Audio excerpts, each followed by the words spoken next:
February.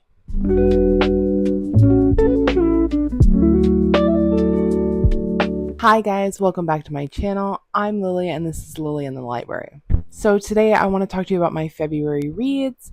I only have 6 books for the month of February, so this is going to be a pretty quick one, a bit like the month. As per usual, I'll get into my stats very quickly. So like I said, this month I only read 6 books and only one of them was a 5-star. And then I had 3 4-star reads and 2 3-stars and no 2, 1, or DNFs. So it was overall a pretty good month, even though I didn't read too much or anything really lengthy. I did read some pretty solid books. Unfortunately, I did not meet my monthly or daily page goal. This month, my total page count was only 1,392, which breaks down into roughly just under 50 pages a day, which is well below what I normally like to read. So I'm definitely going to need to step it up in March. I'm just going to go through my books as I read them throughout the month, starting off with my first read, which was Rizzio by Denise Mina. This is about kind of about Mary Queen of Scots, but it's also mainly focusing on the tragedy with David Rizzio. I'm not sure how familiar you are with Mary Queen of Scots, but I have a slight obsession. She is one of my favorite historical figures, so I am fairly well acquainted with pretty much everything about her life and her reign and all of that. And one of the things that happens towards the end of her reign, once she has moved back to Scotland from France, is that her trusted advisor is murdered in front of her by not only her husband, but her council members. At this time, things in Scotland are tumultuous because they are desperately trying to oust Mary because she is Catholic and the nation is mainly Protestant. There's other things going on, but that's the main issue here. And so, in an effort to harm her in any way. There's a rumor that she's sleeping with David Rizzio, that the child that she's carrying at this time is his, and there's other things going on. And so they actually end up stabbing him in her bedchambers right in front of her. It's a pretty horrific situation to happen. And honestly, I couldn't believe it. I remember the first time learning about that. I was so taken aback that something so brazen had happened. But, of course, this happens under a queen, so I'm sure it was done in a way to be a slight to her, to test her more mental fortitude, and just kind of like basically at the time proved that this is why women shouldn't be in positions of power, etc., etc. So the story really starts off with that night, and it's not historically accurate. There's quite a few things that aren't correct. So I didn't read the synopsis. I'm guessing this is like a somewhat reimagining of these events. I'm not sure because it definitely doesn't happen the way that it happens in the book. Of course, we can't know, any conversations or anything that happened, but there's certain pivotal events that historically we are aware of that did not happen, and it's touched on in the book, or completely fabricated. It was still an interesting story. It was pretty fast paced. I really enjoyed the writing. I enjoyed the subject. I do love historical fiction, and really that's what this is. So I did give it a 4-star in the end, and it was such a quick read. I would recommend it. If you have any interest in the Queen of Scots, if you have any interest in historical fiction, a bit of drama, I would give it a read. It was really quick. Next, I read Open Throat by Henry Hoke. I read it for 2 reasons. I read it because I had heard Jan talk about it before, and also her readathon, Jante's Inferno, is happening. So I figured I would go ahead and check this one off. And I did give it 3 stars, but it was just so weird. It was so weird. And the reason why it's a 3-star instead of a 4-star is because as much as I enjoyed being told this story from the perspective of a mountain lion, which for uniqueness, 10 out of 10. I did feel like at some points the book meandered a little bit too much, that it just was a little bit nonsensical. And I mean, the whole book is kind of nonsensical, but like this was even more like, what are we doing here? I did love the towards the end of the book where he is taken in by a young girl and living in somebody's house, and then they go to Disneyland together. Like, obviously this is not really happening. But when they get to Disneyland, the cast member asks, "Oh, is that your support cat?" And that just made me laugh so much. But this was just weird. It was interesting to see people through the perspective of a mountain lion, because that's something that I've always been curious about. Like, what do animals think about? What's Do they have thoughts the way we have thoughts? Like, do they have an inner monologue the way we do? What do they think about interactions with people? Like when they see us, when they become our pets, when they interact with us and they're still kind of wild. Like, I'm just, that's always fascinated me. So I did really enjoy this one for that aspect. But like I said, the writing was a little bit juvenile, and it dragged on a little bit. This could have been even shorter. We could have cut quite a few things out of it, and I think that would have made it better. So for all those reasons, I gave it a 3-star. And continuing on with my library reads, I have This Summer Hikaru Died Volume 2, which was a 4-star, just like the first one. I can't really get into this one too much because it is a continuation of the series and I don't want to give anything away, but we do get a little bit more of the backstory of Hikaru, and I think his friend's name is Yoshiki. We get a little bit more backstory about both of their individual lives and their lives together, and, you know, just kind of like what's happening now as well. So I am loving this manga. I am loving the art style. The story. I'm really thrilled with it. It's just not a 5-star, and like, not in a bad way. It's just, I don't know, it's just not a 5-star for me. Now we have My Darling Dreadful Thing by Johanna Van Veen. And this is another book that I read for Dante's Inferno, and also because of Jan, because I had seen her read it and talk about it.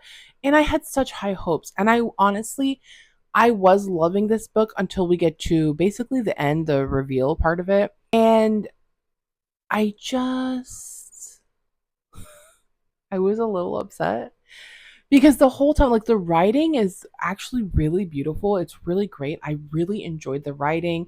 It is this slow moving, creeping, gothic, like, horror basically. But I feel like it just didn't go far enough.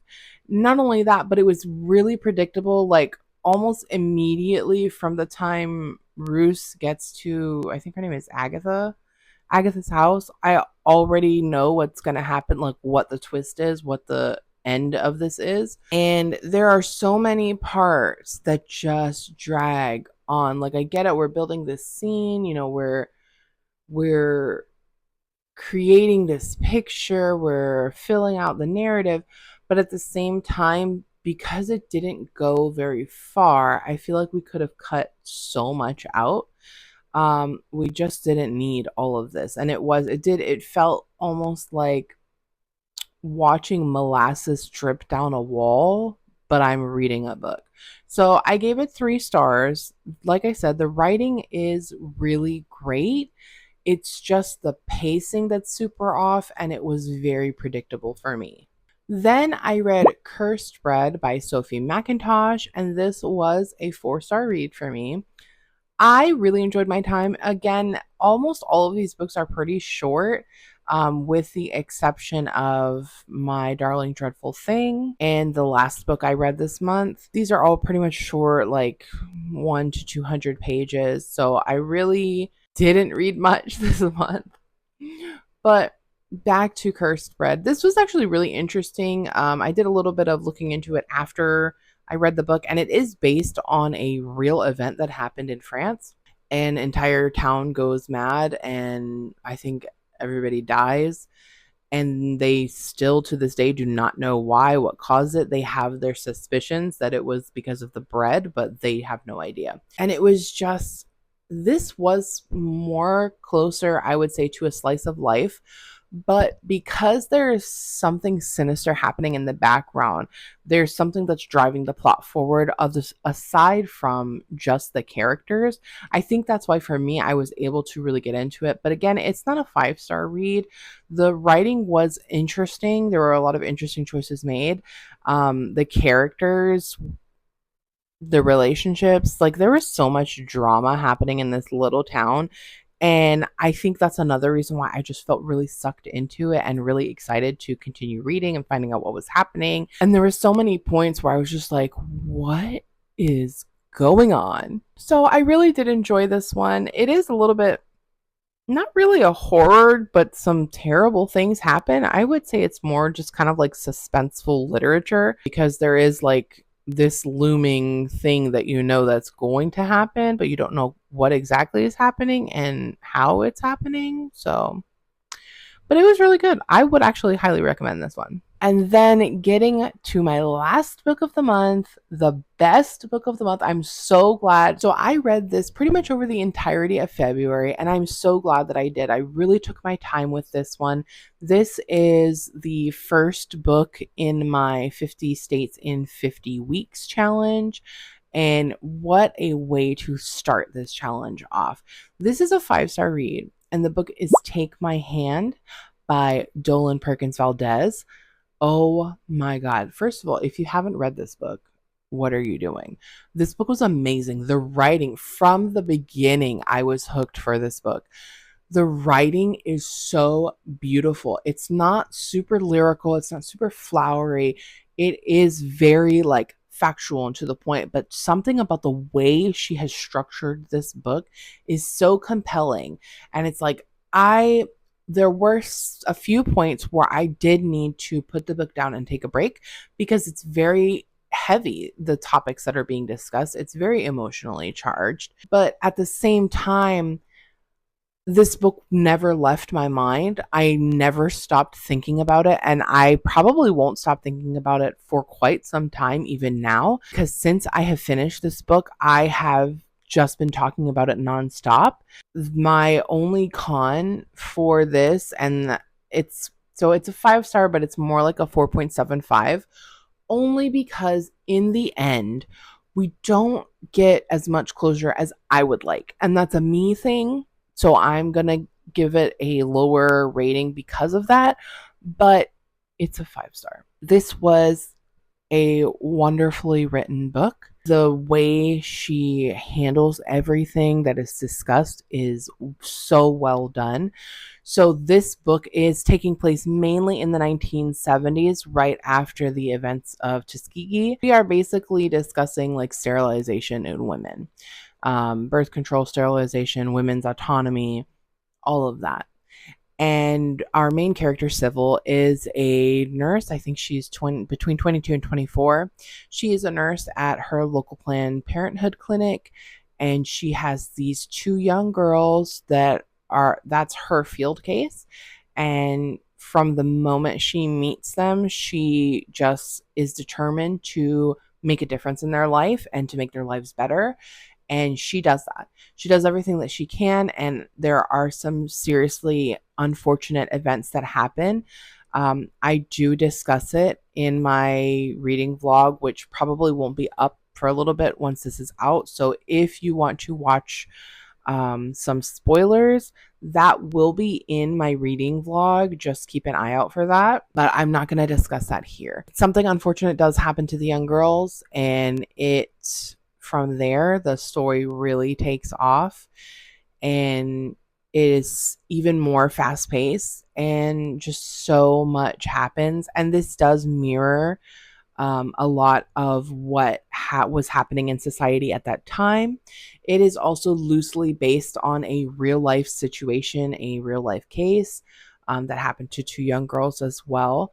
So, although it is not, like a biography or anything, it's not a case study or anything like that. It does contain some things that really did happen to these young girls and some things that really did happen to many women across the United States in and around the 1970s. So this book I feel like had it all. Like it was very emotional, it was very impactful. It has really just not left my mind, and I don't know, I can't get enough of this book. I really enjoyed it.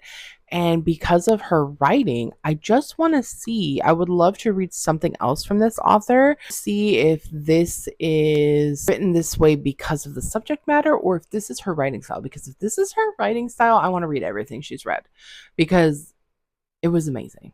It was just amazing. Please go read this book. Please go read this book.